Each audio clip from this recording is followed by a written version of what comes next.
दोस्तों, क्या आप जानते हैं कि एक्सपोर्ट के केस में 5 चीज़ें कंडीशंस फुलफिल होती हैं तभी वो एक्सपोर्ट कहलाता है। लेकिन उसमें एक पॉइंट ऐसा है जिसमें सब कंफ्यूज होते हैं। डिस्टिंक्ट पर्सन के केस में वो सब कंफ्यूज होते हैं कि का मतलब क्या है। In case of suppose export of services हैं, मेरी एक कंपनी इंडिया में रजिस्टर्ड है और मेरी एक ब्रांच बाहर है, इंडिया से बाहर सिंगापुर में है सपोज कीजिए, तो वो डिस्टिंक्ट पर्सन के केस में सिर्फ तभी आती है कि अगर वो वहाँ के लॉ के अंदर रजिस्टर्ड नहीं हो। सपोज मेरी कंपनी यहाँ कंपनी एक्ट में रजिस्टर्ड है और वहाँ पे रजिस्टर्ड नहीं है और मैं उसको कोई भी सर्विसेज प्रोवाइड करता हूँ तो मैं उसको एक्सपोर्ट नहीं कहूँगा, वो मेरा एक्सपोर्ट नहीं है। एक्सपोर्ट के केस में 5 चीज़ें कंडीशंस फुलफिल होती हैं कि supplier must be in India, recipient must be outside India, place of supply must be outside India, और जो इनकम आ रही है वहाँ से पैसा आ रहा है it must be in convertible foreign exchange में आना चाहिए। और 5th पर्सन ये कि वो डिस्टिंक्ट पर्सन की कैटेगरी में ना आना चाहिए, कि मतलब जो अदर टेरिटरी में है, अगर सपोज कीजिए मेरी कंपनी यहाँ रजिस्टर्ड है दिल्ली में और मेरी एक अनदर कंपनी मुंबई में रजिस्टर्ड है, अगर दूसरी स्टेट में रजिस्टर्ड है विद इन इंडिया और किसी यूनियन टेरिटरी में रजिस्टर्ड है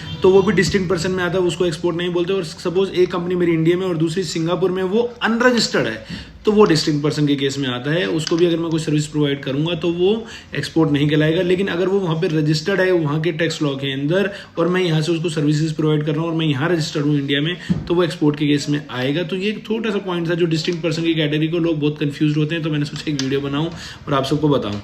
थैंक्स फॉर वॉचिंग फैबी।